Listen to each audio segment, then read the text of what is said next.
Desde el punto de vista semiológico, podemos dividir a la sensibilidad en sensibilidad somática y sensibilidad visceral. La sensibilidad visceral es la que genera la sensibilidad de las vísceras tóraco-abdominales. La sensibilidad somática, o también denominada somestésica, se divide en dos grandes grupos: la sensibilidad estereoceptiva y la propioceptiva. La estereoceptiva está dada por la sensibilidad somática superficial, por receptores que se encuentran en la piel y mucosas. La sensibilidad propioceptiva está dada por la sensibilidad somática profunda, que es aportada a su vez por receptores que se encuentran en los músculos, tendones, fascias, huesos y articulaciones. Recordemos que la clasificación de la sensibilidad somática la dividimos en dos grandes grupos, que es la sensibilidad somática superficial y la profunda. La sensibilidad somática superficial, también denominada estereoceptiva, nace en tejidos superficiales. Sus receptores se encuentran en piel y mucosas.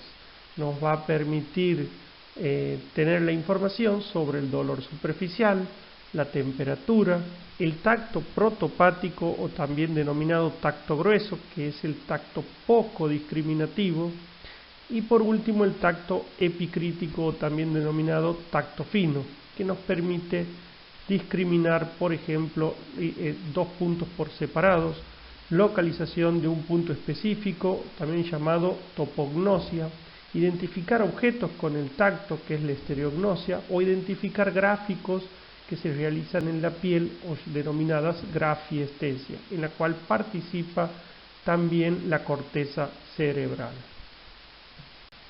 La sensibilidad somática o profunda, o también denominada propioceptiva, es la que nace en tejidos profundos.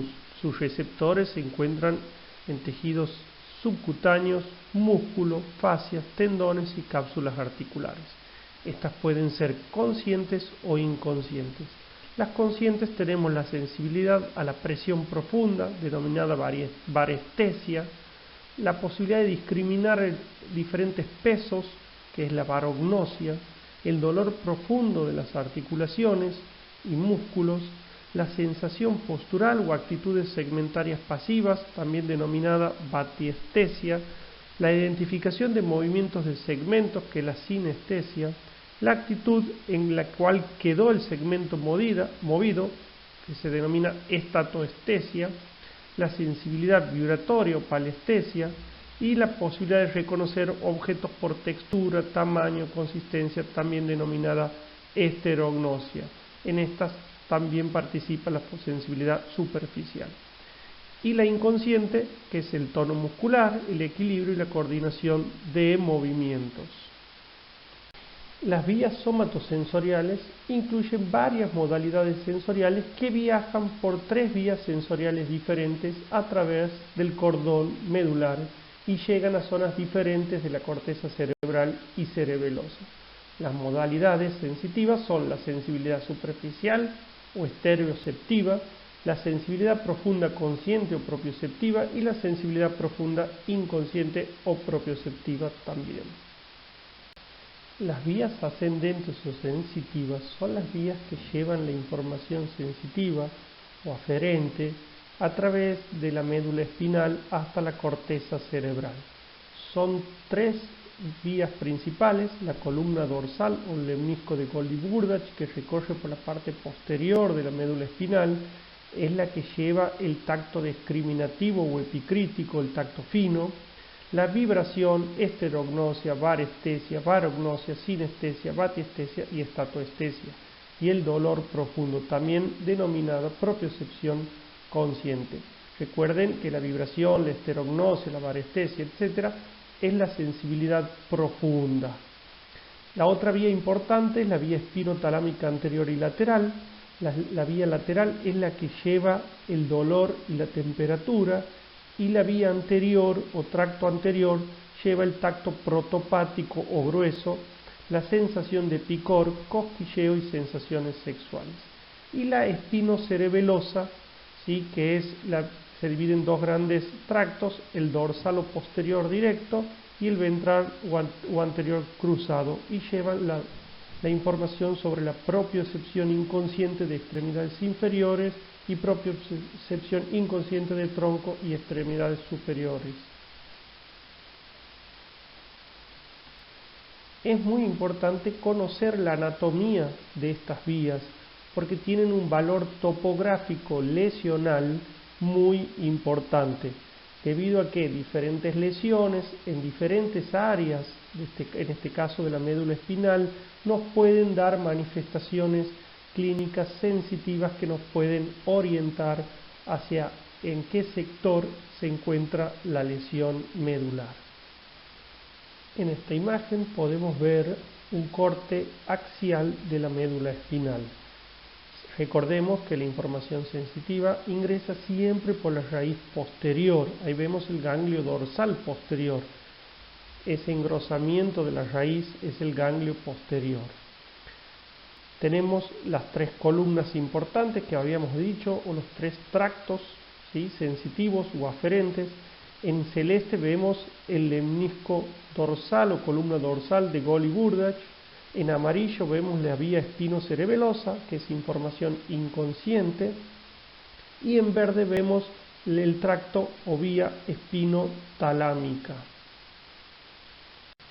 El tracto dorsal o haz de Gol y Burdach transmite el tacto discriminativo o epicrítico, el fino, y la sensibilidad profunda, la presión, vibración, discriminación de dos puntos y propiocepción consciente. Son fibras nerviosas grandes, mielínicas, con una velocidad de conducción elevada de 30 a 110 metros por segundo, alto grado de orientación espacial y temporal, y transmite la información con rapidez y fidelidad temporoespacial. Existen patologías medulares que pueden afectar principalmente esta vía, que el tracto posterior de Gol y Burdach, como por ejemplo el tabes dorsal, la sífilis, que transmite, por ejemplo, el tacto discriminativo, o sea, va a generar un trastorno en el tacto epicrítico, en la sensibilidad profunda, ¿sí?, y en la posibilidad de discriminar puntos por separados y la propiocepción consciente. En este gráfico podemos ver la distribución anatómica del tracto dorsal o lemniscal y fascículo de Gol y Burdach.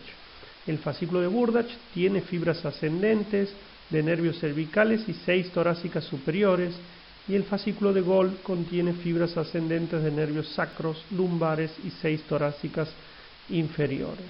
La primera neurona, acuérdense, se encuentra en el ganglio dorsal de los nervios espinales. La segunda neurona en el bulbo hacen sinapsis en los núcleos cutáneos y gracilis, donde se genera la decusación sensitiva. Esto ya es el tronco del cerebro, en el bulbo, la parte más inferior del tronco, en la unión bulbo-medular. Y la tercera neurona se encuentra en el complejo ventral basal del tálamo, que es un órgano muy importante del cerebro, un órgano profundo, en el cual se generan las recepciones sensitivas o el relevo principal sensitivo, y de allí se dirigen a la corteza sensorial, área 1, donde se genera la parte consciente de estos impulsos sensitivos. El tracto anterolateral o haz espinotalámico tiene la función de transmitir información termoalgésica, o sea, de temperatura y dolor, y el tacto ligero, grosero o tacto protopático. Son fibras nerviosas mielínicas más pequeñas, tiene una velocidad de conducción de 8 a 40 metros por segundo, escasa orientación espacial, menor exactitud en las graduaciones de la intensidad, escasa capacidad para transmitir señales que cambian o se transmiten rápidamente, transmite el dolor, el frío, el calor, el tacto grueso, picor, cosquilleo y sensaciones sexuales. En este gráfico podemos ver el recorrido del haz espinotalámico anterior y lateral.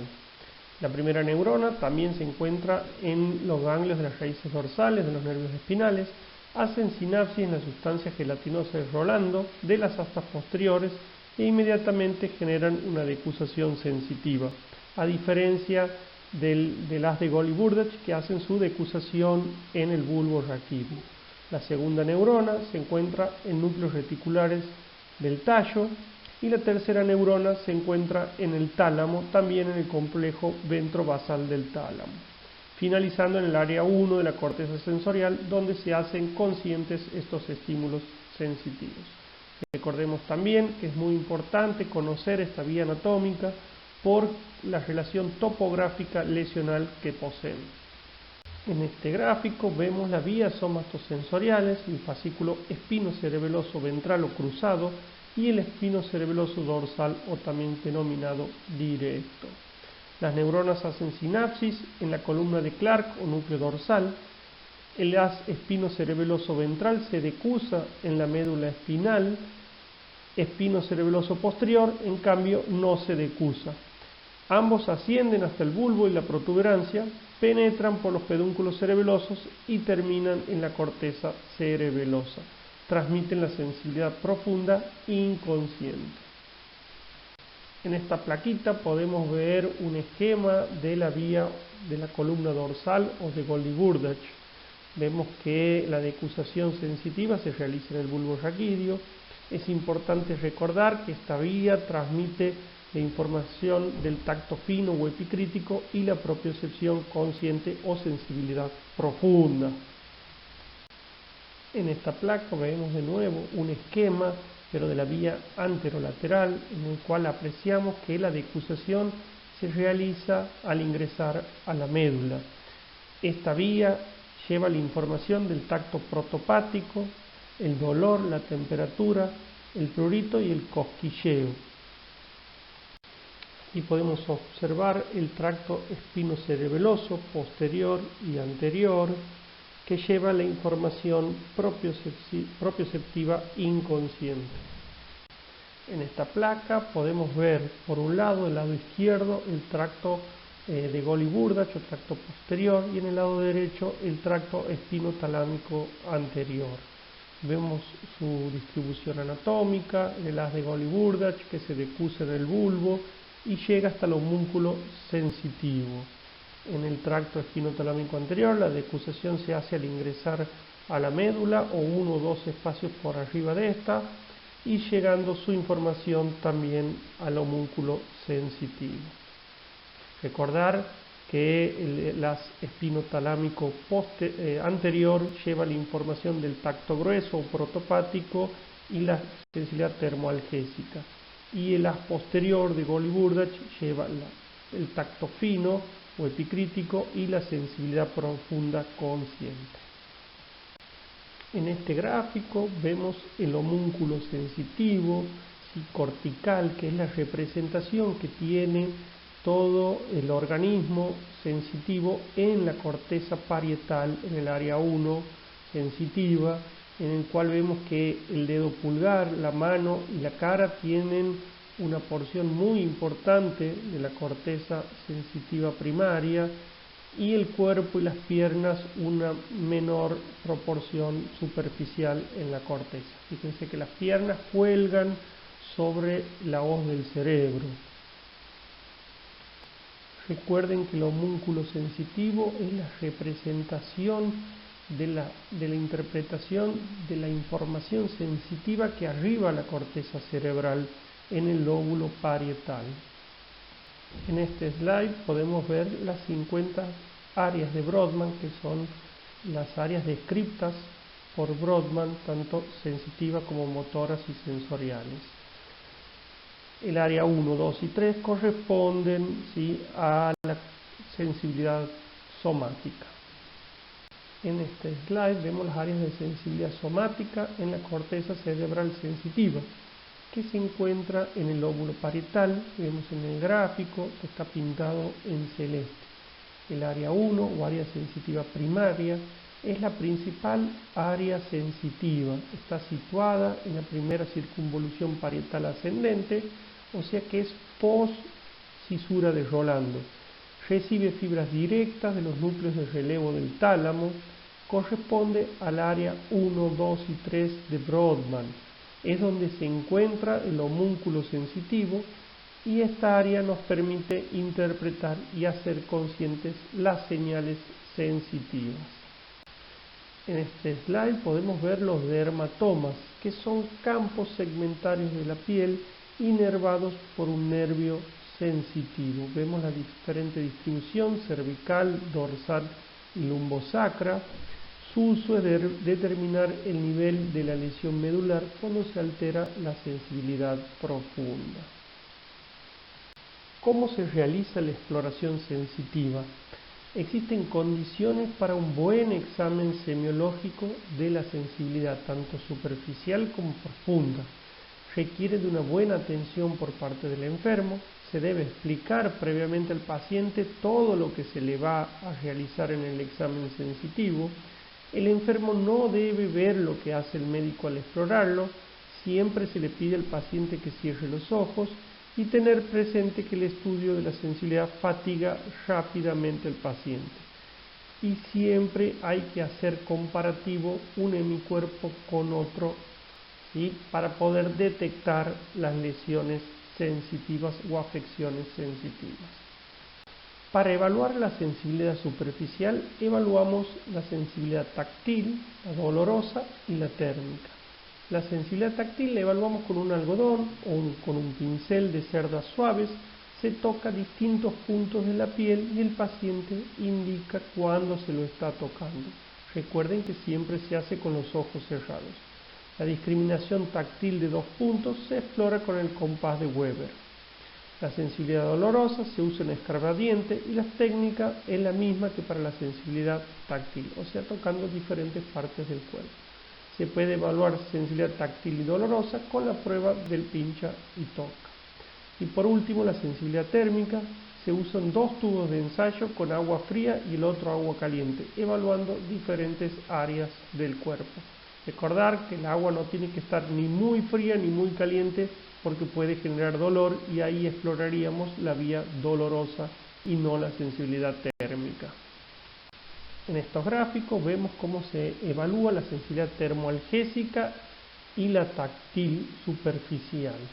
La sensibilidad dolorosa se hace con el pincha, ¿sí?, puede utilizarse un escarbadiente y se realiza en diferentes partes del cuerpo. La sensibilidad táctil, aquí vemos con un cepillo de cerda, ¿sí?, cómo se explora diferentes áreas del cuerpo, y vemos el compás de Weber. Y por último, la sensibilidad térmica con 2 frasquitos con agua fría y caliente, explorando diferentes áreas del cuerpo y recordando que siempre se debe hacer con los ojos cerrados. Al evaluar la sensibilidad podemos encontrarnos con alteraciones de las mismas. Estas pueden ser hipoestesia cuando está disminuida la sensibilidad, anestesia cuando hay pérdida total de la sensibilidad, hipoalgesia cuando hay disminución de la sensibilidad al dolor, analgesia cuando hay una pérdida completa de la sensibilidad al dolor, hiperestesia cuando hay una exageración a la sensibilidad táctil, hiperalgesia cuando hay una sensibilidad exagerada al dolor, y alodinia, que es un dolor producido por estímulos que generalmente no deberían causar dolor. En este caso vemos la exploración sensitiva de la sensibilidad profunda. Exploramos la sensibilidad a la presión o varestesia y la apreciación de diferentes pesos o varognosia. Se hace presión sobre diferentes puntos del cuerpo con la yema de los dedos y se le pregunta en qué punto se presionó más. La varognosia se explora mediante objetos iguales de diferente peso, por ejemplo 2 vasos con distintas cantidades de líquido, y se le pide al paciente que evalúe cuál pesa más. En la exploración de la sensibilidad vibratoria o palestesia, esta se realiza con el diapasón vibrando. Con la punta de los dedos se le pide al enfermo que avise cuando ya no lo siente y se lo coloca en otro lugar supuestamente sano. Lo que se hace con el diapasón es siempre una evaluación comparativa de diferentes áreas del cuerpo. Otra de las evaluaciones que hacemos con frecuencia en la valoración sensitiva y de la sensibilidad profunda es la exploración del sentido de las actitudes segmentarias o batiestesia. Como se puede ver en el gráfico, siempre el paciente con los ojos cerrados se le mueve pasivamente en diferentes direcciones una articulación, y se la detiene y se determina posición y se le pregunta en qué posición quedó colocado el segmento al paciente. Por ejemplo, en este caso, el primer dedo del pie se lo mueve y el paciente nos tiene que decir en qué posición quedó el dedo. Siempre cuando uno explora en los dedos del pie, tiene que agarrar los dedos del costado y no de la parte dorsal o ventral, porque tiene mayor sensibilidad. También se puede realizar una exploración de la sensibilidad dolorosa profunda, que normalmente la compresión moderada de los músculos y tendones es indolora, pero puede generar dolor en pacientes que tienen alterado su sensibilidad dolorosa profunda. También podemos realizar exploraciones combinadas de la sensibilidad superficial y profunda. La exploración de la esterognosia, el paciente con los ojos cerrados, se le colocan dos objetos comunes de diferente consistencia, por ejemplo una moneda, un lápiz, un algodón, y se le pide al paciente que describa las características del objeto y luego, si puede, que lo identifique. Esa posibilidad de identificar qué objeto es tiene una función importante en la interpretación cortical, ¿sí? Es una función mental superior, en este caso, cuando le pedimos que reconozca el objeto.